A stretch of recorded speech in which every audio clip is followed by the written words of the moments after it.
अवधूत चिंतन श्री गुरुदेव दत्त। जय जय रघुवीर समर्थ।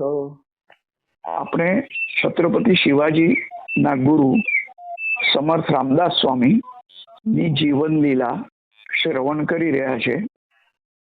આ પ્રવચનમાં બ્રાહ્મણોને સમર્થ રામદાસ સ્વામીએ દક્ષિણામાં પથરા આપ્યા। તો આ પ્રસંગ બન્યો હતો, એનો સમય છે શક સંવત્સર 1597 અને ઈસવીસન 1675। તો શક સંવત્સર 1597 નું વર્ષ હતું અને કપિલા છઠ નો દિવસ હતો। કપિલા છઠ મહાપર્વ ગણાય છે, જેમાં તીર્થ સ્નાન અને દાન દક્ષિણાનું મહત્વ હોય છે। તો આવા મહાપર્વના દિવસે સમર્થ રામદાસ સ્વામી અને શિવાજી મહારાજ માહુલીના સંગમ પર સંગમ સ્નાન માટે ગયા। કોઈ પણ તીર્થ ક્ષેત્રમાં યાત્રિકો તીર્થ સ્નાન કે પર્વ સ્નાન માટે આવે એટલે ત્યાંના બ્રાહ્મણો કે પંડાઓ સંકલ્પ મુકાવવા દોડી આવે છે અને તે જ પ્રમાણે સ્નાન માટે નદીમાં સમર્થ ઉતર્યા કે ઘણા બધા બ્રાહ્મણોએ દોડીને સંકલ્પ બોલવાનું ચાલુ કરી દીધું।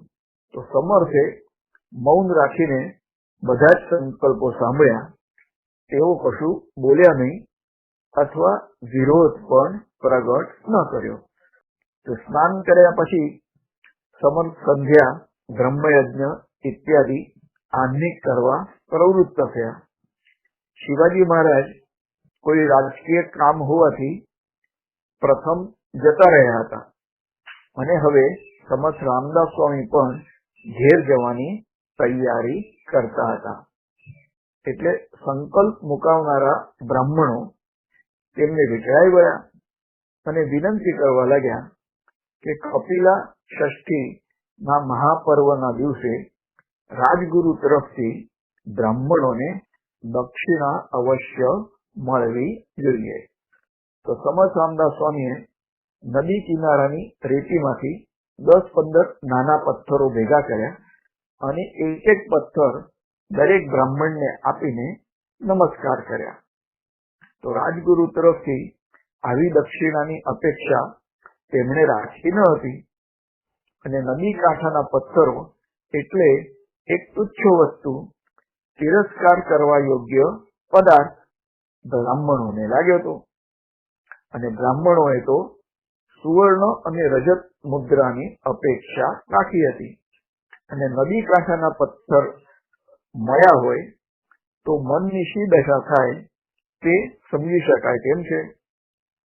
આથી ઘણાના ભવા ચડી ગયા, કેટલાકે પ્રગટ રીતે તિરસ્કાર બતાવીને પથ્થરોને દૂર ફેંકી પણ દીધા છે। જોકે બધા જ બ્રાહ્મણો એવા ન હતા। એક વૃદ્ધ બ્રાહ્મણે વિચાર કર્યો કે સમર્થ રામદાસ સ્વામી જેવા સત્પુરુષના સ્પર્શથી પાવન થયેલા પથ્થરને નાખી ન દેવાય। તે પવિત્ર પથ્થરને દેવ મંદિરમાં આપણે સ્થાપન કરીએ અને શાલિગ્રામની સાથે તેની પૂજા કરવાની હોય, આવો તિરસ્કાર બતાડવાનો ના હોય। આમ વિચાર કરીને તે બ્રાહ્મણે તે પથ્થરને ધોતિયાના કેડે બાંધી દીધો। તે બ્રાહ્મણ ઘેર ગયો અને ઘેર ગયા પછી તે બ્રાહ્મણ પથ્થરને દેવ મંદિરમાં મૂકવાનું ભૂલી ગયો। તેની પત્ની તે ધોતિયાને ધોવા માટે નદી કિનારે ગઈ અને નદી કિનારે બ્રાહ્મણ સ્ત્રી ધોતિયાને ધોઈ રહી હતી ત્યારે ધોતીના છેડે કોઈ વજનદાર વસ્તુ બાંધેલી તેને જણાય છે। તો તે સ્ત્રીએ ગાંઠ ખોલીને જોયું તો ચળકતો સુવર્ણનો ગોળો પથ્થર આકારનો હતો। તો બ્રાહ્મણ સ્ત્રીને આશ્ચર્ય થયું અને તેણે તે સુવર્ણ ગોળો પતિને આપ્યો છે। બ્રાહ્મણ પણ આશ્ચર્યચકિત થયો અને તેણે પત્નીને જણાવ્યું કે આ બધો ચમત્કાર સમર્થ રામદાસની કૃપાનું ફળ છે. તે વૃદ્ધ બ્રાહ્મણે સુવર્ણ ગોળો બીજા બધા બ્રાહ્મણોને બતાવ્યો અને થયેલા ચમત્કારની વાત કરી.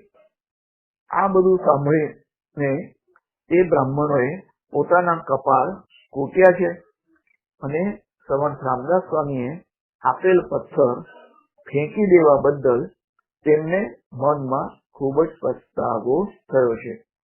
બધા બ્રાહ્મણોએ વિચાર કર્યો કે તે બધાએ સમર્થની માફી માંગવી અને નદી કિનારાના પથ્થરોને પોટલામાં બાંધી સમર્થ પાસે પરોળીમાં જવું અને ત્યાં જઈને તેમની માફી માંગીશું કે અજ્ઞાની હોવાથી તેમણે આપેલા પથ્થરો ફેંકી દીધા છે.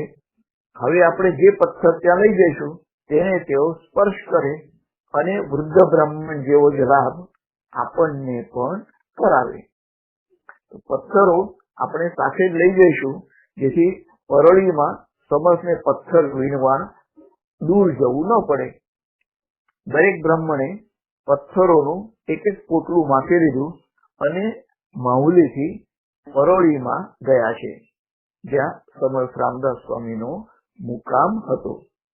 બધા બ્રાહ્મણો પરોળી ગયા તો સમર્થનો મુકામ સજ્જનગઢમાં હતો અને પ્રવેશ દ્વાર આગળ દ્વારપાળને તેમને જણાવ્યું કે સમર્થ રામદાસ સ્વામીને જાણ કરો કે માહુલીના બ્રાહ્મણો આપને મળવા માટે આવ્યા છે.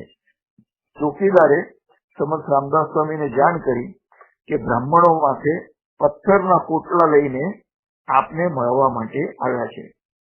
તો સમર્થ રામદાસ સ્વામી વિચારમાં પડ્યા કે બ્રાહ્મણો ઉપર કોઈ સંકટ તો નહીં આવ્યું હોય ને.